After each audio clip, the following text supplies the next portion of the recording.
Hello दोस्तों, नमस्कार। मैं अर्पित कुमार स्वागत करता हूं आप सभी का मध्य प्रदेश लोक सेवा आयोग 2021 के प्रीलिम्स में सेट ए में जितने भी प्रश्न पूछे गए थे सभी प्रश्नों के सॉल्यूशन पर अपन डिटेल्ड सॉल्यूशन पर अपन बात करेंगे। कौन से प्रश्न का कौन सा सही उत्तर होगा और थोड़ी थोड़ी चर्चाएं हर प्रश्न के बारे में अपन करते चलेंगे।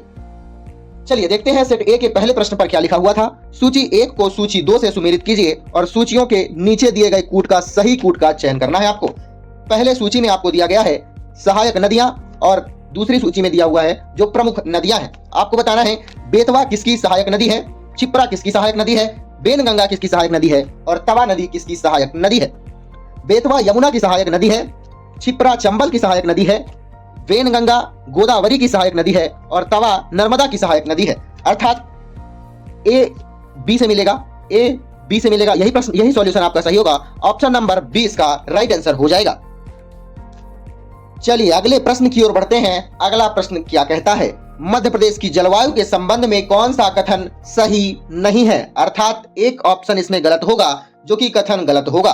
बताना है 3 कथन सही कौन कौन से हैं।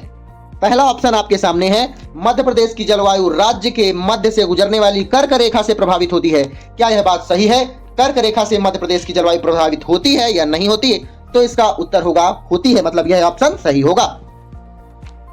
अगला क्या है? यह ऑप्शन गलत है। देखते हैं, ग्वालियर गर्म ग्रीष्मकाल के साथ उपोष्ण कटिबंधीय जलवायु का उदाहरण है। बिल्कुल हाँ, सही बात है, ग्वालियर उपोष्ण कटिबंधीय जलवायु का उदाहरण है। यह ऑप्शन भी आपका सही होता है। अगले ऑप्शन की ओर बढ़ते हैं। मध्य प्रदेश में अरब सागर की शाखा और बंगाल की खाड़ी की शाखा दोनों से वर्षा होती है। यह ऑप्शन भी बिल्कुल सही है। इस प्रश्न का सही उत्तर होगा ऑप्शन नंबर डी, जो कि कथन गलत है। राज्य की लगभग 50% वर्षा दक्षिण पश्चिम मानसून से प्राप्त होती है। नहीं, इसका डाटा आपको बढ़ाना चाहिए था। 75% वर्षा दक्षिण पश्चिम मानसून से प्राप्त होती है। अर्थात इस प्रश्न का सही उत्तर होगा ऑप्शन नंबर डी, क्योंकि इसका कथन ये वाला गलत है। मध्य प्रदेश में 4 ऋतुएं होती हैं, प्रमुख रूप से 3 ऋतुएं होती हैं और किताब में आप देखेंगे तो सर्दी और गर्मी 2 ही ऋतु भारत में पाई जाती है। मध्य प्रदेश में 4 ऋतुएं, सर्दी जो कि ठंडी का समय होता है दिसंबर से फरवरी तक, गर्मी मार्च से मई तक, बरसात जून से अक्टूबर तक और उष्ण कटिबंधीय जलवायु नवंबर दिसंबर में पाई जाती है मध्य प्रदेश में। चलिए आगे बढ़ते हैं अगले प्रश्न की ओर। मध्य प्रदेश के किस जिले से कर्क रेखा नहीं गुजरती है? आपको सभी जिले याद रखने होंगे, तब आप जाकर बता सकते हैं। कर्क रेखा के और कौन कौन से नाम होते हैं? आप इसे उष्ण कटिबंधीय रेखा भी कह सकते हैं। कौन सी? उष्ण कटिबंधीय रेखा, दूसरी कर्क रेखा, तीसरा इसे टॉपिक ऑफ कैंसर भी कहा जाता है। टॉपिक ऑफ कैंसर कहा जाता है कर्क रेखा को। यह रेखा अक्षांश से ऊपरी वृत्त पर स्पष्ट रूप से दिखाई देती है। बताना है कौन से जिले से नहीं गुजरती है। विदिशा, भोपाल, उज्जैन और इंदौर। इस प्रश्न का सही उत्तर बताइए कौन सा है। मैं आपको बता देता हूं, आप इसका उत्तर बताइएगा कि कर्क रेखा किन किन जिलों से गुजरती है। रतलाम, उज्जैन, सागर, आगरमालवा, फिर से रतलाम, उज्जैन, आगरमालवा, राजगढ़, सीहोर, भोपाल, विदिशा, रायसेन, सागर, दमोह, कटनी, जबलपुर, उमरिया और शहडोल। अर्थात इंदौर का नाम इस पर नहीं आया है। इस प्रश्न का सही उत्तर होगा ऑप्शन नंबर डी। चलिए अगले प्रश्न की ओर बढ़ते हैं। प्रश्न क्या कहता है, निम्नलिखित में से किस चट्टान में कोयला एवं पेट्रोलियम पाया जाता है? कौन से चट्टान में कोयला और पेट्रोलियम पाया जाता है? इस प्रश्न का सही उत्तर होगा अवसादी चट्टानें। इस प्रश्न का सही उत्तर होगा अवसादी चट्टानें, अर्थात ऑप्शन नंबर डी इसका सही उत्तर होगा। बलुआ पत्थर, सेल एक प्रकार की पत्थर होती है। यह दोनों की दोनों पत्थर अवसादी चट्टानों में ही पाई जाती है। बलुआ पत्थर और सेल का एक प्रकार का पत्थर होता है। कोयला और पेट्रोलियम भी अवसादी चट्टानों में पाया जाता है। अवसादी चट्टानें परतदार चट्टानें होती हैं, इसलिए अवसादी चट्टानों को परतदार चट्टानें भी कहा जाता है। चलिए अगले प्रश्न की ओर बढ़ते हैं। प्रश्न है, मध्य प्रदेश के किस क्षेत्र में काली मिट्टी नहीं पाई जाती है? नहीं, याद रखना है, किसमें नहीं पाई जाती है। मालवा के पठार में, नर्मदा घाटी में, बघेल खंड में या सतपुड़ा की श्रेणी में। बताना है कि किसमें काली मिट्टी नहीं पाई जाती है। इस प्रश्न का सही उत्तर होगा बघेल खंड के पठार में। काली मिट्टी के और कौन कौन से नाम हैं? पहला नाम काली मिट्टी, दूसरा है रेगुर मिट्टी, तीसरा है काली कपास मिट्टी के रूप में भी इसे जाना जा सकता है। अर्थात इस प्रश्न का सही उत्तर कौन सा होगा? ऑप्शन नंबर सी, अर्थात बघेलखंड। सबसे ज्यादा क्या पाया जाता है? कौन सा खनिज पदार्थ इसमें सबसे ज्यादा पाया जाता है काली मिट्टी में।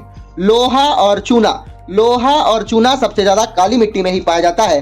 काली मिट्टी में सबसे ज्यादा उपजाया जाता है कपास, फिर उसके बाद गेहूं, सोयाबीन भी इसकी प्रमुख फसल होती है काली मिट्टी की।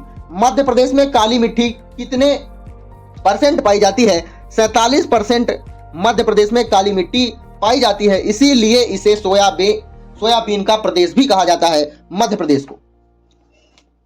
ठीक है, चलिए आगे बढ़ते हैं। अगला प्रश्न है, कॉर्बेट टाइगर रिजर्व किस भारतीय राज्य में स्थित है? कौन सा कॉर्बेट टाइगर रिजर्व?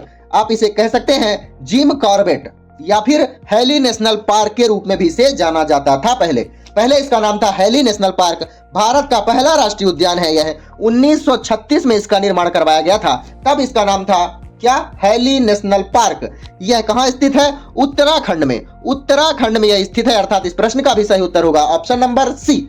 इसका नया नाम क्या रख दिया गया है? Ramganga national park.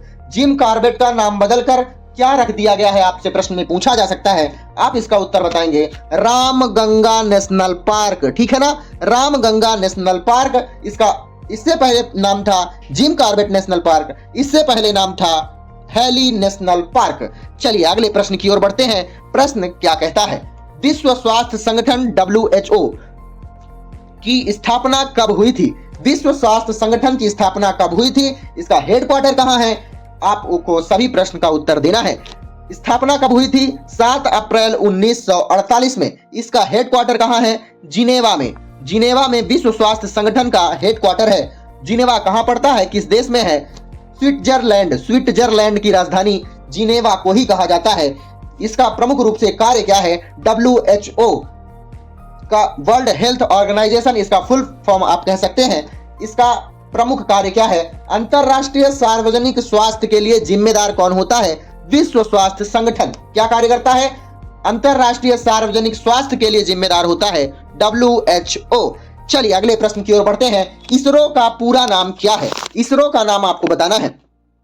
इसरो का नाम आप तब तक बताइएगा, मैं आपको बताता हूं कि इसरो की स्थापना कब की गई है। इस प्रश्न का सही उत्तर होगा 15 अगस्त 1969 को इसकी स्थापना की गई थी। इससे पहले 1962 में एक समिति की स्थापना की गई थी, उसका नाम था इनकोस्पार। उसे हिंदी में कहा जा सकता था कि भारतीय राष्ट्रीय अंतरिक्ष अनुसंधान, आप इसे कह सकते थे इनकोस्पार को। उसकी स्थापना 1962 में की गई थी। इस प्रश्न का सही उत्तर क्या है, बताना है आपको। इस प्रश्न का सही उत्तर होगा option number D, Indian space research organisation. ISRO का फुल फॉर्म क्या है? Indian space research organisation. भारतीय राष्ट्रीय अंतरिक्ष संस्थान है। इसरो का हेडक्वार्टर कहां है? बेंगलुरु में। बेंगलुरु में इसका हेडक्वार्टर रखा गया है। इसकी स्थापना 15 अगस्त 1969 में की गई थी। चलिए अगले प्रश्न की ओर बढ़ते हैं। अगला प्रश्न क्या कहता है? किस भारतीय राज्य ने हाल ही में, कब, यह 2021 का प्रश्न है, याद रखिएगा। किस भारतीय राज्य ने हाल ही में विश्व पेंगोलियन दिवस पर एक भारतीय पेंगोलियन को रेडियो टैक्स किया है? बताना है इस प्रश्न का सही उत्तर क्या था। इस प्रश्न का सही उत्तर था क्या? मध्य प्रदेश। वन विभाग के द्वारा पेंगोलियन दिवस मनाया जाता है। कब मनाया जाता है? यह प्रतिवर्ष मनाया जाता है। कब? फरवरी में पेंगोलियन दिवस मनाया जाता है। फरवरी के तीसरे शनिवार को, हर फरवरी के तीसरे शनिवार को पेंगोलियन दिवस के रूप में मनाया जाता है, चाहे कोई भी डेट हो। ठीक है, चलिए अगले प्रश्न की ओर बढ़ते हैं। अगला प्रश्न क्या कहता है? प्रश्न है, फास्फेटेज परीक्षण किसके विश्लेषण हेतु उपयोग में लिया जाता है? फास्फेटेज परीक्षण किसके उपयोग में किया जाता है? दूध के परीक्षण के लिए, चाय के परीक्षण के लिए, पानी के परीक्षण के लिए, या इनमें से सभी? फास्फेटेज परीक्षण दूध के परीक्षण में किया जाता है। यह इससे पता चलता है कि क्षारीय फास्फेट है, इसमें एंजाइम कितना है, डिसोडियम कितना है, इन सभी की मात्रा का आकलन किया जाता है। अर्थात इस प्रश्न का सही उत्तर होगा ऑप्शन नंबर डी।